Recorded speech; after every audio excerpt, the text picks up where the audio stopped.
வணக்கம் நண்பர்களே. இன்னைக்கு நம்ம பார்க்க போற ஸ்டோரி வந்து நீங்க ரொம்ப நாளா கமெண்ட் செக்ஷன்ல கேட்டுட்டு இருந்த நம்ம தளபதியோட பிளாக் பஸ்டர் மூவி மாஸ்டர் 2. இந்த மூவி பத்தி சொல்லணும்னா, இந்த மூவில நடிச்ச 3 ஹீரோஸ் பத்தி பேசி அவனுங்க நடிச்சா வில்லனா தான் நடிப்பேன்னு நடிச்ச வேற லெவல் ஆக்டிங் கொடுத்திருப்பாரு நம்ம விஜய் சேதுபதி. நெக்ஸ்ட் நம்ம தளபதி ரீசெண்டா தளபதி நடிச்சு ரிலீஸ் ஆன மூவில நல்ல வரவேற்பு, குட் ரிவ்யூஸ், நல்ல கலெக்ஷன் கொடுத்த மூவி இந்த மாஸ்டர் மூவி தான். கடைசியா இந்த படம் எல்லாராலையும் பேச வச்சது வந்து நம்ம 3வது ஹீரோ, அதான் நம்ம லோகேஷ் கனகராஜ். என்னடா மூவி டைரக்டரா ஹீரோன்னு சொல்றேன்னு பாத்தீங்கன்னா, ஆமா கிளைமேக்ஸ்ல வருவார்ல, அதான் சொன்னேன். அது மட்டுமே இல்லாம இந்த ஸ்டோரி வந்து விஜய் வந்து இந்த ஜேடின்னு ஒரு கேரக்டரை காமிச்ச விதம் வந்து எல்லாத்துக்கும் பிடிச்சிருந்துச்சு. ரொம்பவே டிஃப்ரெண்டான கேரக்டர் அது. ஸோ இந்த பிளாக் பஸ்டர் இந்த படம் ஹிட் ஆனதுக்கு காரணம் வந்து இந்த 3 ஹீரோஸ் தான். சரி நண்பா, நம்ம பார்ட் 2 ஸ்டோரிக்குள்ள போறதுக்கு முன்னாடி நம்ம சேனலுக்கு புதுசா வந்திருக்க நீங்க கண்டிப்பா சேனலை சப்ஸ்கிரைப் பண்ணுங்க, மறக்காம அந்த பெல் பட்டனையும் அமைக்கிறங்க. சரி கதைக்குள்ள போலாம் வாங்க. நம்ம கதையை ஓபன் பண்ணா ஒரு காலேஜை காட்டுறாங்க. இங்க இருக்கிற ஸ்டூடெண்ட்ஸ் இடையில வந்து சண்டை போயிட்டு இருக்கு. அப்ப சில ஸ்டூடெண்ட்ஸ் சேர்ந்து ஒரு ஸ்டூடெண்டோட காலை உடைச்சிருவாங்க. அந்த காலேஜோட கிரவுண்ட் ஃபுல்லாமே கலவர மாதிரி இருக்கிறதா நமக்கு காட்டுறாங்க. அப்பதான் ஒரு வாய்ஸ் ஓவர் வருது. இதுதான் சென்னையில இருக்கிற கவர்மெண்ட் இன்ஜினியரிங் காலேஜ். இந்த காலேஜ்ல எப்போதுமே ஸ்டூடெண்ட்க்கு இடையே சண்டை நடந்துட்டே இருக்கும். அதுக்கு காரணம் வந்து ஜாதி தான். பலதரப்பட்ட ஜாதியை சேர்ந்த ஸ்டூடெண்ட் இங்க படிக்கிறாங்க. ஆனா எந்த ஒரு ஃபங்க்ஷன் வந்தாலுமே மேல் ஜாதி கீழ் ஜாதின்னு பிரிஞ்சு சண்டை போறதே இவங்களோட வேலை. இதுக்கு காரணம் அந்த ஸ்டூடெண்ட்ஸ் இல்ல, அந்த காலேஜோட மேனேஜ்மெண்ட் தான் அப்படின்னு வாய்ஸ் ஓவர் முடியுது. அடுத்த காலேஜ்ல வந்து என்ன பண்றாங்கன்னா, போலீஸ்க்கு ஃபோன் பண்ணி கம்ப்ளைண்ட் கொடுக்குறாங்க. ஸ்டூடெண்ட்ஸ் ஜாதி சண்டை போடுறாங்க. உடனே போலீஸ் இன்ஸ்பெக்டர் அங்க போவாங்க. சண்டை போடுறவங்களெல்லாம் தனியா கிரவுண்ட்ல கூட்டு பேசுவாங்க. அந்த கதையில வந்து இன்ஸ்பெக்டர் நல்லவரா தான் காட்டுறாங்க. ஸ்டூடெண்ட் அட்வைஸ் பண்ணுவாரு, இந்த டைம் வந்து உங்க மேல நான் எந்த ஒரு ஆக்ஷன் எடுக்க போறதில்ல, நெக்ஸ்ட் டைம் ஒழுங்கா இருக்கலன்னா பாதி பேரை உள்ள தள்ளிடுவேன் அப்படின்னு சொல்றாரு. அப்புறம் தான் காலேஜ் பிரின்சிபல் கிட்ட அவர் இன்ஸ்பெக்டர் பேசுறாரு. என்ன சார் இது காலேஜ் மாதிரியே தெரியலையே, கவர்மெண்ட் காலேஜா இல்ல பிரைவேட் காலேஜா இந்த மாதிரி சண்டை போட்டுருக்காங்க அப்படின்னு கேட்கறாங்க. அதுக்கு பிரின்சிபல் சொல்லுவாரு, ஸ்டூடெண்ட்ஸுக்கு ஜாதி சண்டை வராம நிறைய தடுத்து பார்த்துட்டாங்க, ஆனா ஒண்ணுமே பண்ண முடியல. நானுமே வந்து மேல் ஜாதி பசங்களை ஹாஸ்டல்ல தனியா பிரிச்சு வச்சேன், கீழ் ஜாதி பசங்களை வந்து லேபர் குடோன்ல தங்க வச்சேன், அப்புறம் மேல் ஜாதி பசங்களை வந்து கேண்டீன்ல சாப்பிட வச்சேன், கீழ் ஜாதி பசங்களை வந்து வெளியே சாப்பிட வச்சேன் அப்படின்னு சொல்லிட்டு இருக்காரு. அதுக்கப்புறம் இன்ஸ்பெக்டர் வந்து புரிஞ்சுக்கிறாரு, பசங்க மேல எந்த தப்புமே இல்ல, காலேஜ் மேலதான் தப்புன்னு நினைச்சிட்டு அங்க இருந்து கிளம்புறாரு. அன்னைக்கு நைட்டு காலேஜ்ல அகைன் கலவரன்னு போலீஸ் ஸ்டேஷன் கால் வருது. காலேஜ்ல இருந்து சார் எங்களுக்கு வந்து 2 நாளைக்கு ஒரு 5 போலீஸ் அமுச்சு வைங்க அப்படின்னு கேட்கறாங்க. இன்ஸ்பெக்டரும் சரின்னு சொல்லிட்டு போனை வைக்கிறாரு. அப்பதான் இன்ஸ்பெக்டர் வந்து போலீஸ் கிட்ட எல்லாம் சொல்லுவாரு, காலேஜுக்கு போலீஸ்லாம் போவோம்னா ஜெயில் வார்டன் அனுப்பலாம் அப்படின்னு டிசைன் பண்ணி 5 வார்டன் அனுப்புறாங்க. அதுல ஒருத்தன் தான் மாஸ்டர் பார்ட் 1ல இருந்தவர். வார்டன் எல்லாம் இருக்கும்போதே அகைன் வந்து காலேஜ்ல அடுத்த நாள் நைட்டு கலவரம் ஆகுது. உடனே இன்ஸ்பெக்டர் வந்து அந்த வார்டன் கிட்ட கூப்பிட்டு கேட்கறாரு, என்னதான் வார்டன் சொல்றாருன்னா, சார் அங்க இருக்கிறவங்க எல்லாம் ஜாதி வேர்ல முத்தி போய் இருக்கானுங்க, நம்ம என்னதான் தடுத்தாலும் கொஞ்ச நாளைக்கு தான், அதுக்கப்புறம் மறுபடியும் சண்டை ஆரம்பிச்சிருவாங்க, இதுக்கு ஒரே வழி எனக்கு தெரியும், அதை பத்தி நம்ம தனியா பேசலாம்னு அந்த இன்ஸ்பெக்டர் வந்து கூட்டிட்டு போறாரு. அந்த வார்டன் வந்து சொல்ல ஆரம்பிக்கிறாரு, சார் நீங்க பவானி பத்தி கேள்விப்பட்டிருக்கீங்களா, நாகர்கோயில வந்து ஃபுல் கண்ட்ரோல்ல வச்சிருந்தான், அவனே ஒரு வாத்தியார் தான் ஒழிச்சு கட்டினாரு அப்படின்னு சொல்றான். அதுக்கு அந்த இன்ஸ்பெக்டர் சொல்றாரு, ஆமா நானும் நியூஸ்ல பார்த்து ஏதோ ஒரு காலேஜ் ப்ரொஃபசர் வந்து அவனுக்கு கொண்டுட்டானு. அப்புறம் வார்டன் வந்து அகைன் சொல்ல ஸ்டார்ட் பண்றாரு, ஆமா சார் அந்த சிறுவர் தீர்த்தல் பள்ளி தான் நான் இன்சார்ஜா இருந்தேன், க்ளோஸ் பண்ணும்போது நான் வார்டனை ஜாயின் பண்ணிக்கிட்டேன், அப்பதான் ஜேடிங்கிற ஒரு காலேஜ் ப்ரொஃபசர் உள்ள நாங்க கொண்டு போனோம், அவர் எல்லாருமே பார்த்துருவாரு. அதுக்கப்புறம் இன்ஸ்பெக்டர் வந்து ஜேடி எங்க இருக்கான்னு கேட்பாரு.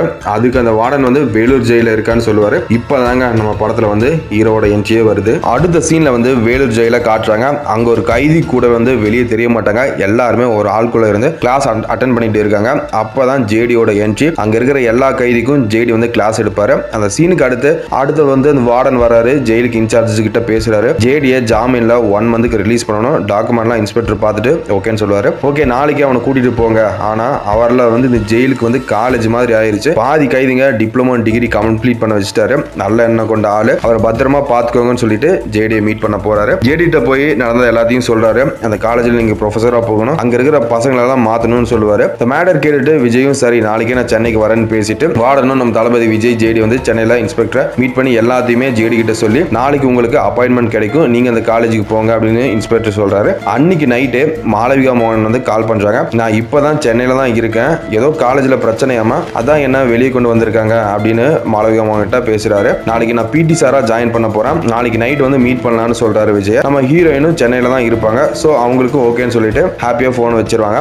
அடுத்த நாள் வந்து ஜேடி காலேஜ்ல என்ட்ரி ஆகுறாரு. வர்ற வழியெல்லாம் ஒரே ஜாதி போஸ்டா இருக்கும், நோட் பண்றாரு. காலேஜ் உள்ள வந்ததுமே பசங்களை வந்து கிராஸ் பண்ணும்போது அவங்க பேசுறத நோட் பண்றாரு. சார் பார்க்க நம்ம ஜாதி மாதிரி இருக்கு அப்படின்னு அவங்க சொல்லுவாங்க. அதை கேட்டுட்ட விஜய் வந்து கோவத்துல அவங்கள பார்த்துட்டே போறாரு. ஸோ ஸ்டாஃப் மீட்டிங்ல இருக்காரு, ஜேடி இன்ட்ரோ கொடுப்பாரு. அப்ப ஜேடி அவங்க பேசுறதெல்லாம் கேட்டுட்டு இருக்காரு. இப்போ ஹெச்ஓடி பேசுவாங்க, ஸ்டூடெண்ட்டை 2ஆ பிரிச்சு வச்சாச்சு, மேல் ஜாதி 4 பசங்களை வந்து 5 நாளைக்கு ஹாலிடே அனுப்பியாச்சு, கீழ் ஜாதி பசங்களை 1 மந்த் சஸ்பெண்ட் பண்ணியாச்சு, அவங்க எக்ஸாமுக்கு மட்டும் மட்டும்தான் வந்தா போதும்னு சொல்லிட்டு இருப்பாங்க. அப்புறம் ஜேடி நேரா அவரோட ரூமுக்கு போறாரு. ஸ்டாஃப் இருப்பாரு. அப்ப ஜேடி அவர்கிட்ட கேட்பாரு, என்ன சார் நடக்குது காலேஜ்ல? பசங்க மைண்ட் செட்டையும் காலேஜ் மைண்ட் செட்டும் ஒரே மாதிரி ஜாதி வெறியா தான் இருக்கு. இப்படி இருந்தா எப்படி பசங்களுக்கு படிக்க தோணும், அடிக்க தான் தோணும் அப்படின்னு டென்ஷன்லயே பேசிட்டு இருக்காரு. அதுக்கு அந்த ஸ்டாஃப் சொல்லுவாரு, பசங்களோட அந்த காலேஜ்ல இருக்கிற சில ப்ரொஃபஸரே வந்து ஜாதி வெறி பிடிச்சவங்க சார். காலேஜ் பிரின்சிபல் வர ஜாதி தான் பார்ப்பாங்க. அதை கேட்டுட்டு மாடிக்கு போறாரு. அப்பதான் ஹீரோயின் கிட்ட பேசுவாரு, நான் ஏதோ ஒரு சின்ன ப்ராப்ளம்னு நினைச்சு தான் இங்க வந்தேன், ஆனா எல்லாமே வேற மாதிரி இருக்கு அப்படின்னு பேசிட்டு இருக்கும் போதே காலேஜ்ல அகைன் சண்டை ஸ்டார்ட் ஆகும். உடனே காலை கட் பண்ணிட்டு அங்க போவாரு. அங்க வந்து கீழ் ஜாதி பையன் மேல மேல் ஜாதி பையன் வந்து அடிச்சிட்டு இருப்பான். ஜேடி போய் ஃபைட்டை வந்து ஸ்டாப் பண்றாரு. அடுத்த நாள் ஜேடி எல்லா ஸ்டூடெண்ட்டையும் கிரவுண்ட்ல கூட்டிட்டு போய் ஒன் பை ஒன்னா பசங்களை பாக்குறாரு. அப்ப சில பசங்க நெத்தியில வந்து அவங்க ஜாதி கொடி கலரை போட்டு அப்புறம் கையில வந்து ஜாதி அவங்க கலர் கயிறையும் கட்டியிருப்பாங்க. அப்புறம் அவங்க எல்லாத்தையும் பார்த்துக்கிட்டு நாளையில இருந்து இந்த கையில கயிறு நெத்தியில கலர் போட்டு எதுவுமே இருக்கக்கூடாதுன்னு சொல்லுவாரு. அப்போ எல்லாருடைய கயிறை வந்து அந்த அறுத்து போட்டு எல்லாத்தையும் அழிச்சு கிளாஸுக்கு போக சொல்றாரு. அப்போ தூரத்துல இருக்க ஒருத்தன் வந்து அதை பார்த்து உடனே கால் பண்ணுவான். யாருன்னு பார்த்தா அந்த ஏரியா எம்பிக்கு. அப்போ வந்து என்ன சொல்லுவான், ஐயா நம்ம பசங்களை ஒரு பிடி வாத்தியார் வந்து நம்ம ஜாதி அடையாளத்தை அழிக்கிறான். அதை கேட்டுட்டு இருந்த உடனே வந்து இந்த எம்பி வந்து காலேஜ் பிரின்சிபலுக்கு கால் பண்ணி சொல்லுவான். அந்த பிரின்சிபல் சொல்லுவாரு, புதுசா வந்த ஸ்டாஃப் அவருக்கு எதுவுமே தெரியாது நம்மளை பத்தி, நான் பாத்துக்கிறேன்னு சொல்லிட்டு காலை கட் பண்றாரு. ஜேடி கூட்டிட்டு போய் வந்து பிரின்சிபல் வந்து பேசுறாரு. காலேஜ்ல ஜாதி கலவரம் அப்புறம் ஜாதி அடையாளம் எல்லாமே ஒரு காரணத்துக்காக தான் நாங்க பசங்களை அவங்க இஷ்டத்துக்கு விட்டுட்டோம், நீங்க எதுவுமே பண்ண வேண்டாம்னு சொல்றாரு. அதை கேட்டு ஜேடி வந்து கோபத்துல, என்ன சார் இது இப்படி பண்றதுக்கு உங்களுக்கு கூச்சமா இல்லையா அப்படின்னு கேட்டுட்டு ஆர்குமெண்ட் போயிட்டு இருக்கு. அப்புறம் ஜேடி வந்து அங்கதான் பசங்களை வந்து ஃபர்ஸ்ட் நான் மாத்துறேன் அப்புறம் வந்து உங்களை மாத்துறேன் அப்படின்னு சொல்லிட்டு கிளம்புறாரு. அப்ப பிரின்சிபல் சொல்லுவாரு, இதுக்கு நீங்க ரொம்ப கஷ்டப்பட போறீங்க, அது மட்டுமே இல்லாம நாங்க ஒன்னும் பவானி இல்ல சார் அதுக்கு மேல அப்படின்னு சொல்லிட்டு போறாரு. இங்கதான் இன்ட்ரோல் சீன் வருது. இன்ட்ரோலுக்கு அப்புறம் அடுத்த நாள் ஃப்ரெஷர்ஸ் டே வருது. அதுக்கு ஈவென்ட் எல்லாமே ப்ரிப்பேர் பண்ணிட்டு இருக்காங்க. அப்போ ஃப்ரெஷர் வந்து காஸ்ட் வைஸா நிக்க வைப்பாங்க மேனேஜ்மெண்ட் டீம். இப்போ ஜேடி வராரு, வந்து எல்லாருமே வந்து மிக்ஸ்அப்பா நிக்க வைக்கிறாரு. அப்போ ஒரு கலவரமே ஸ்டார்ட் ஆகுது. ஒரு ஃப்ரெஷர் பையனை வந்து அடிச்சு கையை வந்து கத்தியால குத்தி வந்து கிழிச்சிடுறாங்க. ஸோ கலவரம் வந்து நடக்குது. ரொம்பவே ஃபைட் பெருசாகுது. ஜேடியவே கொலை பண்ண ட்ரை பண்றாங்க. அப்ப அங்க வந்து இன்ஸ்பெக்டர் வராரு. சில பசங்களை அரெஸ்ட் பண்ணிட்டு போறாரு. ஜேடி கூட்டிட்டு போறாரு. இன்ஸ்பெக்டர் சொல்லுவாரு, என்ன சார் உங்களை நாங்க எதுக்கு அனுப்புறோம், ஆனா நீங்க என்ன பண்ணிட்டு இருக்கீங்க, இந்த கலவரத்துக்கு நீங்க தான் காரணம்னு பிரின்சிபல் சொல்றாரு.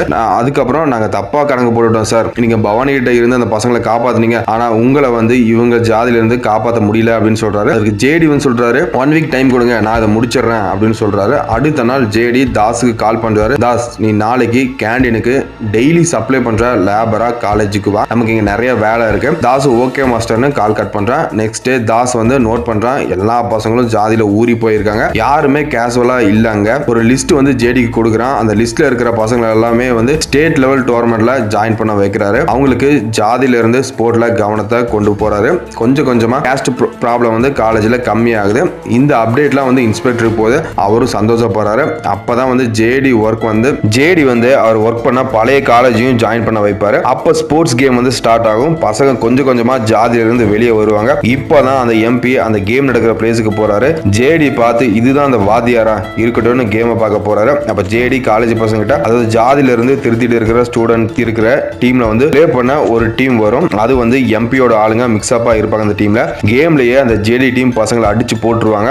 அப்பதான் ஒரு பையன் வந்து சீரியஸ் ஆகுறான். ஹாஸ்பிட்டல் கொண்டு போறாங்க. அப்போ எம்பி வந்து விஜய்க்கு கால் பண்ணி, என்ன மாஸ்டர் ஒழுங்கா ஊரை பார்த்து ஓடி போயிரு, இவங்களை மாத்தணும்னு நினைச்சா இப்படிதான் ஒரு பசங்களையும் வந்து அடிச்சே கொலை பண்ணுவேன் அப்படின்னு சொல்லிட்டு காலை கட் பண்றான். ஹாஸ்பிட்டல் இருக்கிற அந்த பையனை வந்து ஐசியூ கூட்டிட்டு போயிடறாங்க. அப்ப டாக்டர் பையனுக்கு வந்து ரேர் பிளட் குரூப், ஸோ சீக்கிரம் வேணும்னு சொல்லுவாங்க. அப்போ ஒரு பையன், சார் நான் பிளட் கொடுக்குறேன்னு சொல்லிட்டு பிளட் கொடுப்பான். அப்ப அங்க இருக்கிற பசங்கிட்ட ஜேடி பேசுறாரு, எல்லாரோட உடம்புலயும் ஒரே பிளட் தான் இருக்கு, அதே மாதிரி நீங்க எல்லாம் ஒன்னா இருக்கணும்னு சொல்லிட்டு அட்வைஸ் பண்றாரு. மேல் ஜாதி பையனுக்கு தான் கீழ் ஜாதி பையன் பிளட் கொடுத்து காப்பாத்திருக்கான். மேனேஜர் வந்து உங்களை சண்டை போட வச்சு மாத்தி வச்சிருக்காங்க, ஒழுங்கா அப்படின்னு ஒழுங்கா இனிமேல் சண்டை போடாம இருங்க அப்படின்னு நிறைய பேசிட்டு இருக்காரு. அடுத்த சீன்ல ஜேடி வந்து பிரின்சிபால்கிட்ட போய் பேசுவாரு. இனி பசங்க என் பேச்ச தான் கேட்பாங்க, இனி நான் சொல்றதான் நடக்கும் அப்படின்னு சொல்றாரு. இந்த விஷயம் வந்து எம்பிக்கு தெரிய வருது. அடுத்த நாள் காலேஜ்ல இருக்கிற 4 டிஃப்ரெண்ட் ஜாதி பசங்களை கொலை பண்ண ஆளுங்க வர்றாங்க. அப்புறம் ஜேடி அவங்கள காப்பாத்துட்டாரு. அப்புறம் ஜேடி எம்பியை பார்க்க போவாரு. எதுக்கு நீங்க பசங்களை ஃப்ரீயா விட மாட்டீங்க, அவங்களுக்கு ஜாதி வேணாம்னு சொல்லுவாரு. ஆனா அதுக்கு எம்பி சொல்லுவாரு,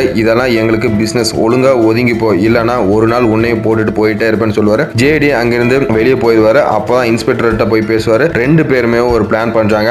அடுத்த நாள் எம்பி இருக்கிற அந்த வீட்டுக்கு வந்து அங்க இருக்கிற பில்டிங்ல வந்து ஃபயர் ஆக்சிடென்ட் பண்றாரு. அப்ப எம்பி வெளியே வராரு. வேற பக்கம் போகும்போது எம்பி வந்திருக்காருல, அந்த ஜேடியும் இன்ஸ்பெக்டரும் கடத்திட்டு போயிடுறாங்க எம்பியை கிட்னாப் பண்றதுக்கு நிறைய சேசிங் ஃபைட்லாம் நடக்குது. கிளைமேக்ஸ அந்த எம்பியை வந்து கொலை பண்ணிடுறாங்க ஜேடியும் இன்ஸ்பெக்டரும் 2 பேரும் சேர்ந்து. அதுக்கப்புறம் வந்து ஜேடி ஜேடி பார்த்து இன்ஸ்பெக்டர் சொல்லுவாரு, தேங்க்ஸ் சார், உங்களால தான் இப்போ காலேஜ் நல்லா இருக்கு, இனி உங்களோட ஹெல்ப் வந்து கண்டிப்பா தேவைன்னா நான் கூப்பிடுறேன் அப்படின்னு சொல்லிட்டு ஜேடியை வந்து ஜெயிலுக்கு அனுப்பாம ரிலீஸ் பண்ணி விடுவாங்க. அவ்வளவுதான் நண்பர்களே இந்த படத்தோட கதை. இந்த ஸ்டோரி பிடிச்சிருந்தா மறக்காம லைக் பண்ணிட்டு கமெண்ட் பண்ணுங்க. வேற ஒரு சூப்பரான கதையில சந்திக்கலாம். நன்றி, வணக்கம்.